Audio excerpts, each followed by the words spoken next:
bakalım siz neleri farklı? Evet. Evet. Evet. Değil mi? Nasıl mı?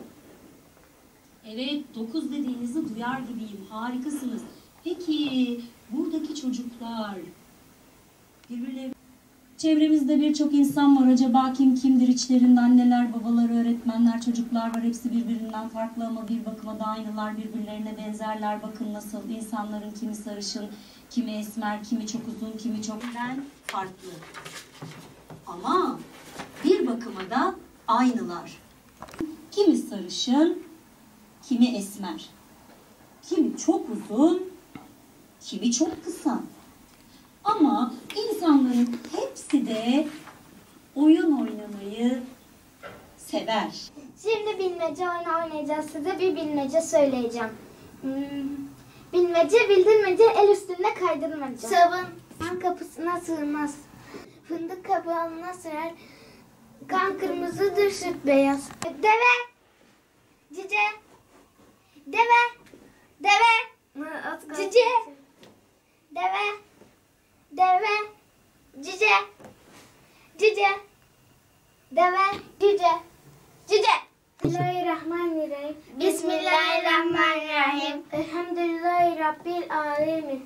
Elhamdülillahi Rabbil alemin. Errahmanirrahim. Errahmanirrahim. Maliki yevmiddin. Maliki yevmiddin. İyyeke na'budu ve iyyeke nestaîn. İyyeke na'budu ve iyyeke nestaîn. İhdina sıratal müstakim. İhdina sıratal müstakim. Ben size ailenizle birlikte yaptığınız en sevdiğiniz yiyecekle ilgili bir hikaye oluşturmanı. Evet, virüs nedeniyle ders işlediğimizde dersimiz bittikten sonra hemen internete koşmamalıyız. Bu dersle ilgili işlediğimiz konuları tekrar etmeliyiz. Test çözmeliyiz. Evdeyken ailemize yardım etmeliyiz. Onları kızdırmamalıyız.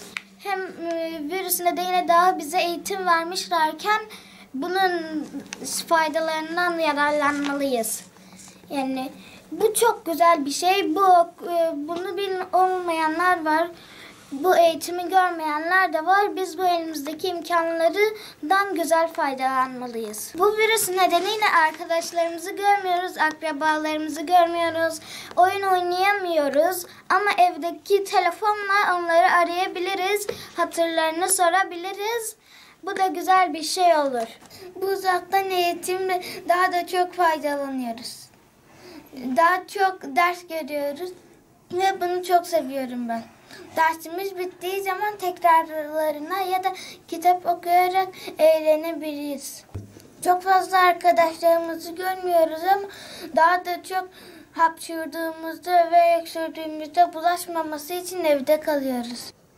Yani çok güzel etkinlikler var. Anne, baba ve kardeşlerimizle evde oturup oyunlar oynayabiliriz. Ben uzaktan eğitimi çok sevdim.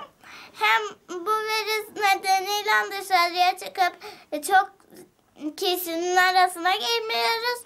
Hem de kalabalık olmayınca rahatça ders çalışabiliyoruz.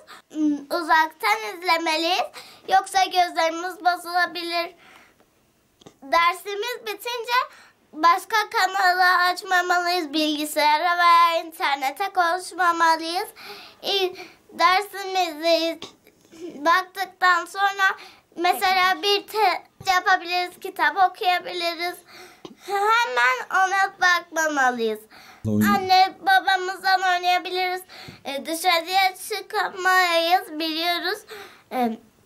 Bu yüzden arkadaşlarımızı evdeki telefonlarla arayabiliriz ve aile içindeki annemiz, babamız, kardeşlerimizle de oynayabiliriz.